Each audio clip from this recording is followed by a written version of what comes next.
अनुपमा में वनराज का फूटेगा काव्या पर गुस्सा। दोस्तों, आने वाले एपिसोड में आप देखेंगे कि यहाँ पर पाकी सब घर वालों से नाराज हो जाती है क्योंकि कोई भी उसके डांस कंपटीशन की तैयारी के लिए मदद नहीं कर रहा होता है, जो कि काव्या ने उससे मदद के लिए उसके वादा किया था कि वो उसके डांस कंपटीशन को बहुत ही अच्छे से प्रैक्टिस करवाएगी। लेकिन वो इतना फ्रस्ट्रेट हो जाती है घर में ड्रामे की वजह से कि वो वनराज से रिक्वेस्ट करती है कि उसे बाहर कहीं घूमने जाना है और यहीं पर बात उल्टी पड़ जाएगी। बाकी बेचारी की जो शाम को भी उसकी मदद के लिए कह रही थी और कोई उसके बार बार रिक्वेस्ट कर रही थी, लेकिन वो उस पर ध्यान ही नहीं दे रही थी। कभी थके होने का तो कभी कोई बहाना और कभी बाहर जाने का बहाना बनाती है और पाकी काफी ज्यादा परेशान हो जाती है और काव्या की और वाकी की बातें अनुपमा सुन लेती है और अनुपमा उसे हेल्प के लिए कहती है, लेकिन वो उस पर गुस्सा हो जाती है। जरूरत नहीं है, मैं अपना खुद का खुद ही देख लूंगी, जो भी होगा और देखना, मैं इस डांस कंपटीशन को जीत के भी दिखाऊंगी। लेकिन दिखाया जाता है कि पाकी इतना फ्रस्ट्रेट हो जाती है कि अकेले ही प्रैक्टिस करना शुरू कर देती है।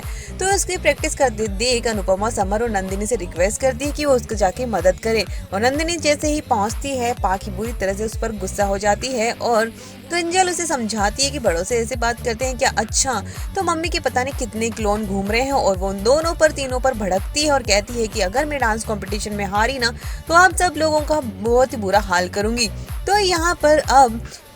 बाकी इस कंपटीशन को सच में हार जाने वाली है और उसके बाद ने सभी घर वालों पर उसका गुस्सा फूटेगा। साथ में ही वो बड़ा डिसीजन ले लेगी कि वो इस घर में अब रहना ही नहीं चाहती है और वो अब हॉस्टल में ही रहना चाहती है। फैमिली वाले उस पर ध्यान तो देते नहीं, उनके पास किसी के पास टाइम तो है नहीं, तो वो घर वालों को आकर अपना फैसला सुना देती है कि वो अब हॉस्टल में रहेगी। इसके बाद वनराज का फूटेगा गुस्सा